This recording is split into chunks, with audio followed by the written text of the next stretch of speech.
नमस्कार मेरे कक्षा 8 के प्यारे विद्यार्थियों, आप सभी का हमारे YouTube चैनल स्मार्ट मास्टर में तहे दिल से स्वागत है। आज हम समझेंगे कक्षा 8 विज्ञान पाठ पहला फसल उत्पादन एवं प्रबंधन।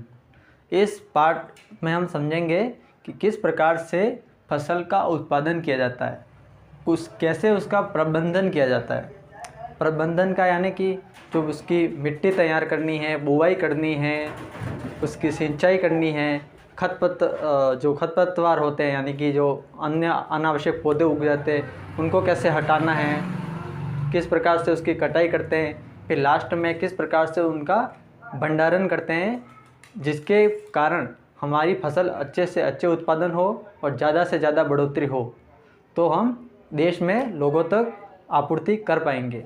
उसके लिए ज़रूरी है कि हम अच्छे से फसल का रखरखाव करें। तो इस पाठ को पढ़ने का उद्देश्य भी वही है कि किस प्रकार से हम अच्छी से अच्छी फसल उगाए, बढ़िया से बढ़िया उत्पादन करें। ठीक है, तो फसल उत्पादन एवं प्रबंधन, क्रॉप प्रोडक्शन एंड मैनेजमेंट। ठीक है, तो हम शुरुआत करते हैं। सबसे पहले यहाँ पे दो पात्र हैं, पहेली और बूझो। तो वो ग्रीष्म अवकाश में यानी कि गर्मियों की छुट्टी में वो अपने चाचा के घर पे जाते हैं। उनके चाचा भी एक किसान हैं, आप सभी के पापा भी एक किसान होंगे। आप सभी अपने खेत में जो उपकरण काम आते हैं वो भी देखते होंगे। तो पहेली और बूझो अपने चाचा के घर पे जाते हैं। फिर वो देखते हैं कि उन्होंने खेत में कुछ औजार देखे, जैसे कि खुरपी, दर्राती, बेलचा और हल।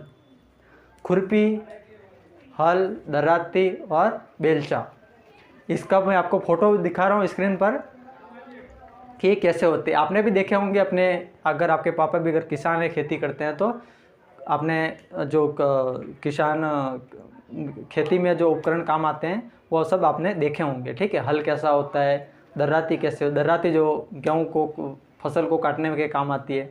ठीक है, तो फिर ये बूझो कह रहा है कि मैं जानना चाहता हूँ कि हम इन औजारों को उपयोग कहाँ और कैसे करते हैं।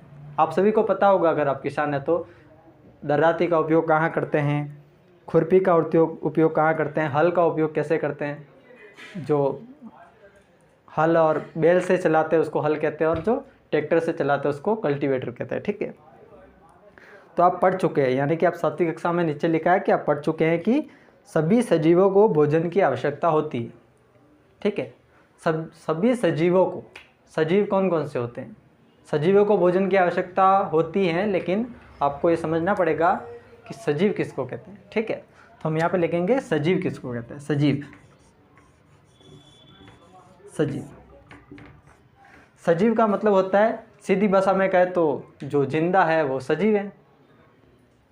पेड़ पौधे हो गए, मनुष्य हो गए, प्राणी हो गए, वो जो भी श्वसन करते हैं, जो पाचन करते हैं, जो खेलते हैं, दौड़ते हैं, दैनिक क्रियाकलाप करते हैं, वो सजीव है। ठीक है, जो सभी प्रकार की गतिविधियां करते हैं वो सजीव है। और जो पत्थर की तरह पड़े रहते हैं वो, उनको हम निर्जीव कह देते हैं। ठीक है, तो सजीव, जो सभी सजीव होते हैं उनको भोजन से ऊर्जा प्राप्त होती है। ठीक है, आप जानते हैं कि सभी सजीवों को भोजन से ऊर्जा प्राप्त का आप जानते हैं कि सजीव भोजन से प्राप्त ऊर्जा का उपयोग विभिन्न जैव प्रक्रमों जैसे पाचन, श्वसन एवं उत्सर्जन के उत्पादन में करते हैं। जैविक प्रक्रम क्या होते हैं, यहाँ पे लिखा एक शब्द आया है कि आप सजीव जो भोजन से ऊर्जा प्राप्त करते हैं उसका उपयोग सभी जैव प्रक्रम को चलाने के लिए करते हैं।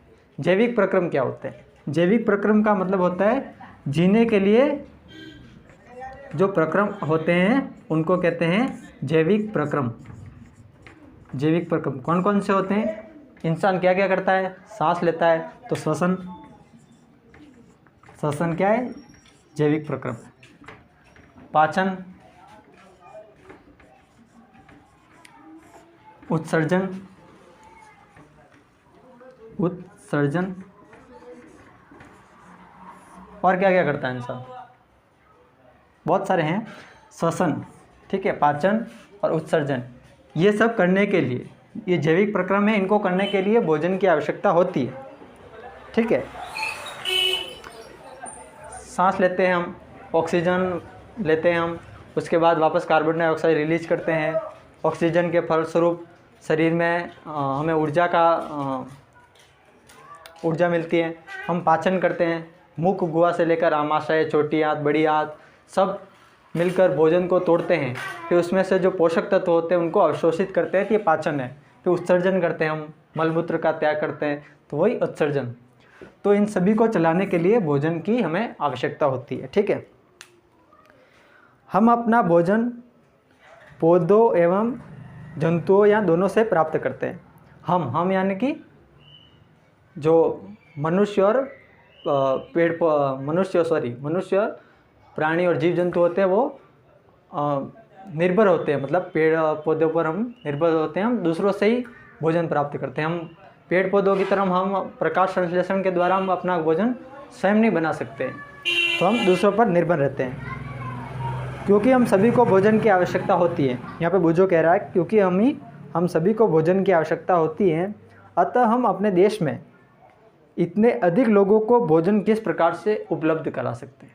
ये कह रहा है बुझो कि अगर हम सभी को इतनी भोजन की आवश्यकता होती है तो देश में बहुत सारे लोग रहते हैं, तो इनको हम कैसे उपलब्ध कराएं इतना सारा भोजन।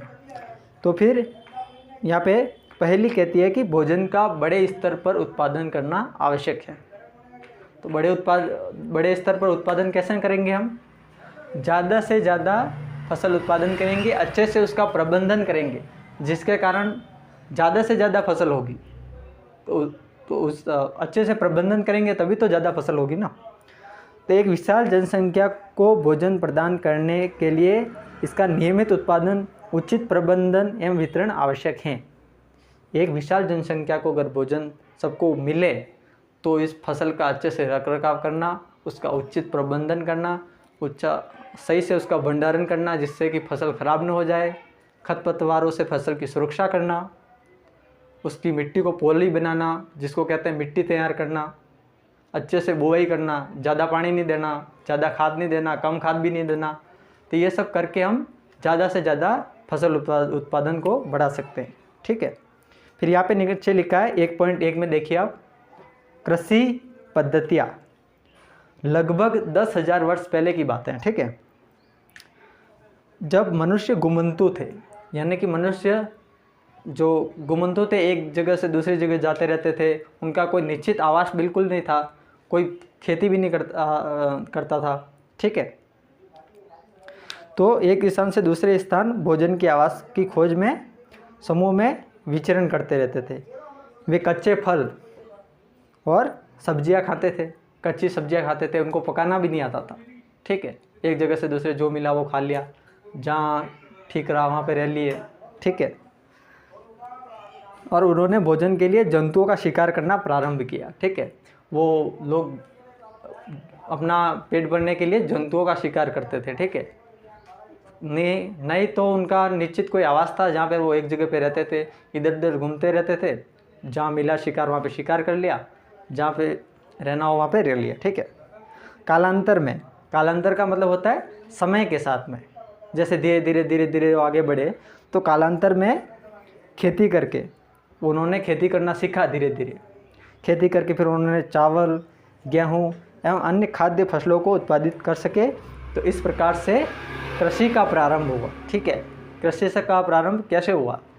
तो जो मनुष्य पहले रहते थे, एक जगह से दूसरी जगह घूमते रहते थे, उन्होंने धीरे धीरे खेती करना सीखा, फिर उसके बाद चावल, गेहूँ आदि उगाना सीखा।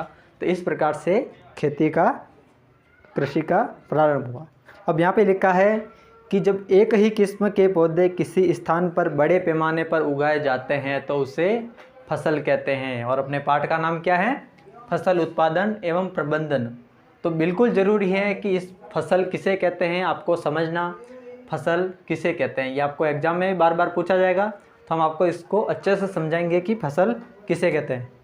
ठीक है, फसल सबसे पहले हम समझेंगे कि फसल किसे कहते हैं। तो यहाँ पे आपके एग्जाम में या चल भाग,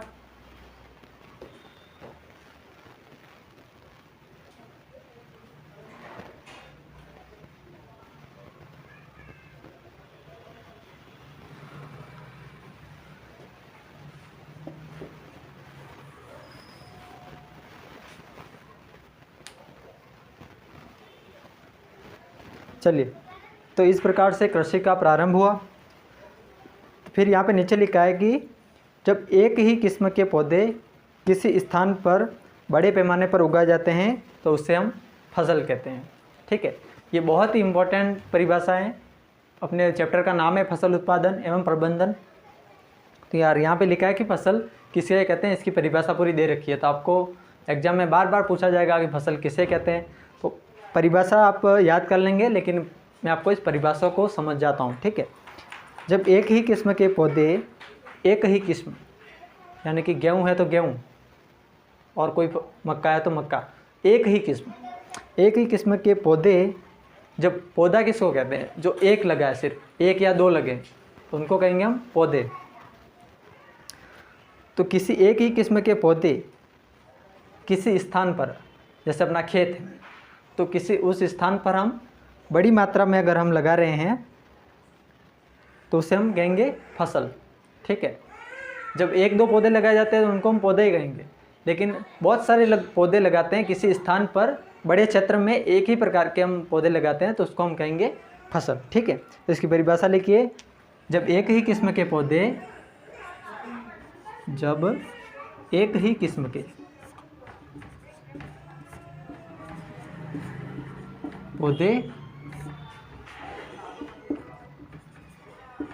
परिभाषा तो मैं आपको लिखवा रहा हूँ, लेकिन एक बात और कह रहा हूँ आपको कि मेरा चैनल जो है नया है, यूट्यूब पर हम नए हैं, ये मेरा शायद दूसरा तीसरा वीडियो है।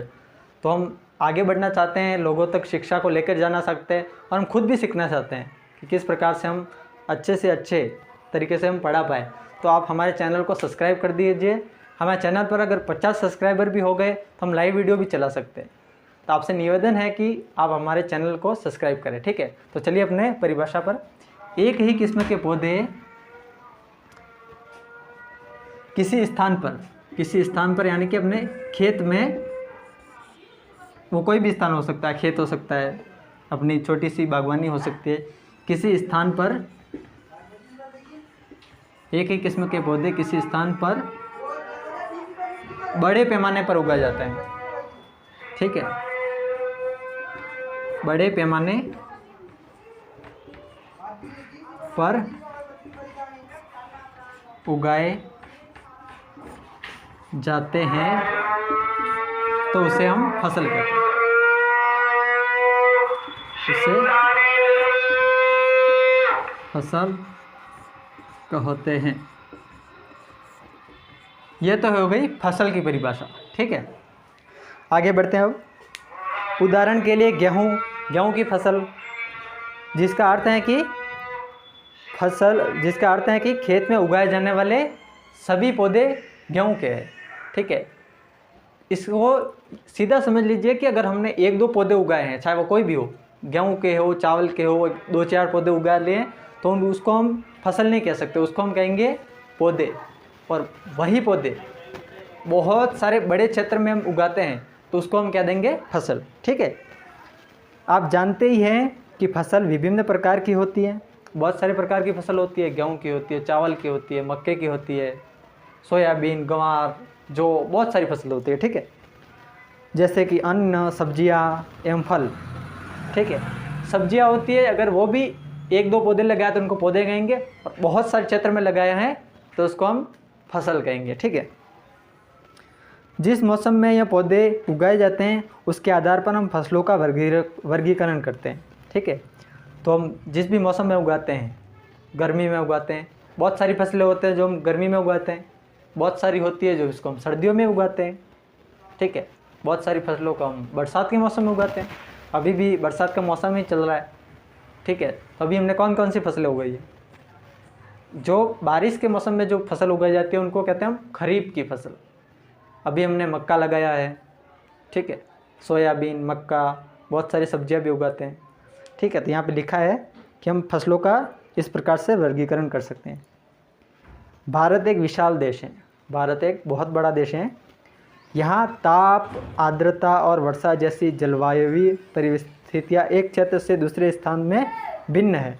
क्या कहना चाह रहा है ये, यहाँ पे आप समझिए थोड़ा ध्यान से इस लाइन को। ठीक है, भारत एक विशाल देश है, बहुत बड़ा देश है यानी। ठीक है, जहाँ ताप यानी कि तापमान, टेम्परेचर, आर्द्रता और वर्षा, ठीक है, जैसी जो जलवायु परिस्थितियाँ होती हैं वो एक क्षेत्र से दूसरे क्षेत्र पर अलग अलग होती है।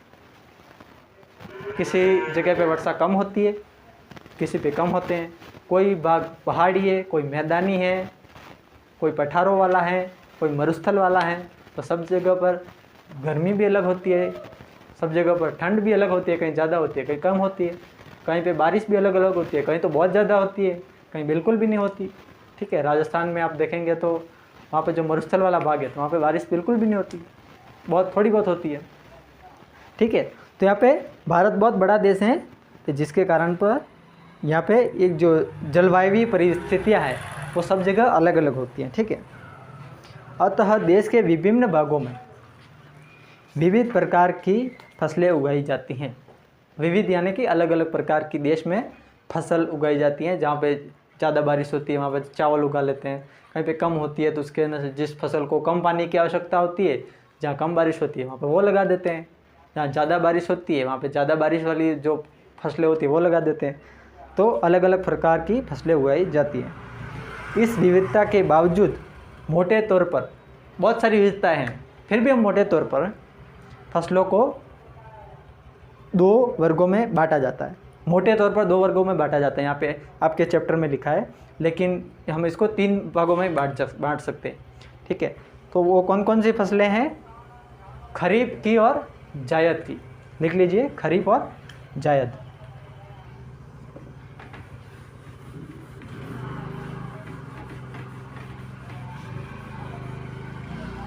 सॉरी, मैंने कुछ गलत कह दिया शायद। आपके चैप्टर में दे रखी है खरीफ और रबी, लेकिन एक और फसल होती है जायद, ठीक है। आपके चैप्टर में 2 प्रकार की दे रखी है तो आपको 2 प्रकार की पूछेंगे, लेकिन नॉलेज के लिए हम तीनों पढ़ेंगे, ठीक है। सबसे पहले दे रखी है खरीफ की फसल। फर्स्ट नंबर खरीफ। खरीफ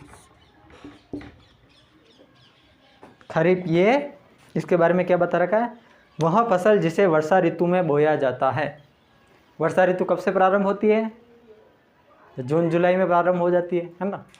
तो वर्षा ऋतु में जो फसल बोते हैं उसको हम कहते हैं खरीफ की फसल। समझ में आया? वह फसल जिसको यानी कि वर्षा ऋतु में बोया जाता है।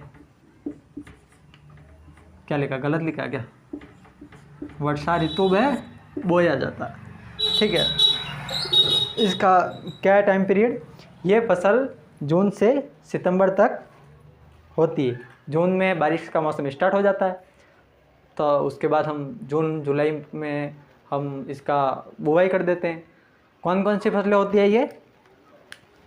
धान, धान का मतलब होता है चावल, ठीक है। मक्का, मक्का और सोयाबीन, मूंगफली, कपास, कपास जिसको हम रुई कहते हैं उसकी भी खेती की जाती है, ठीक है। इत्यादि ये सब क्या है? खरीफ की फसलें हैं, ठीक है। धान, मक्का, मूंग, सोयाबीन, ये सब फसलें कौन से मौसम में उगाई जाती हैं? तो खरीफ की फसल में।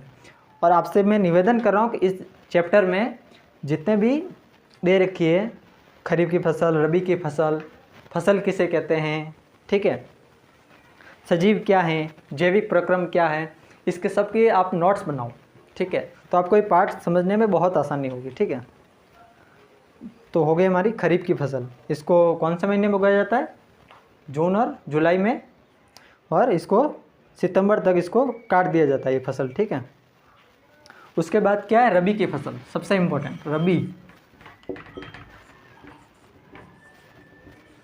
रबी की फसल, इसको कौन से महीने में उगाया जाता है? शीत ऋतु में, ठंड के दिनों में इसको उगाया जाता है।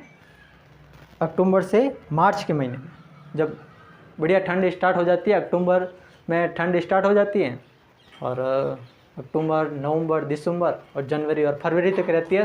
तो इसकी कटाई जो होती है फरवरी और मार्च के महीने में इस फसल की कटाई कर देते हैं और अक्टूबर नवंबर के महीने में इसको उगाते हैं, ठीक है। इसमें उगाई जाने वाली फसलें रबी की फसलें कहलाती हैं। गेहूँ, कौन कौन सी फसलें होती है? सबसे पहले तो ऋतु कौन सी होती है? रबी ऋतु, शीत ऋतु, जिसको हम कहते हैं ठंड का सीजन जो होता है, शीत ऋतु, इसमें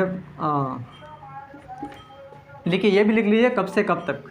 खरीफ की फसल जून जुलाई से स्टार्ट हो जाती है, जून से लेकर जून जुलाई अगस्त सितंबर, और सितंबर अक्टूबर तक ये ख़त्म हो जाती है। सितंबर तक, सितंबर में इसको काट दिया जाता है।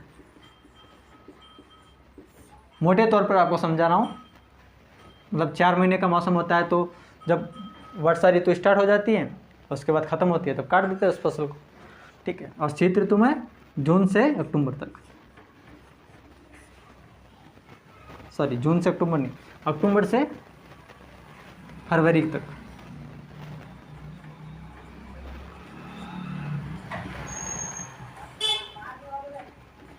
फरवरी।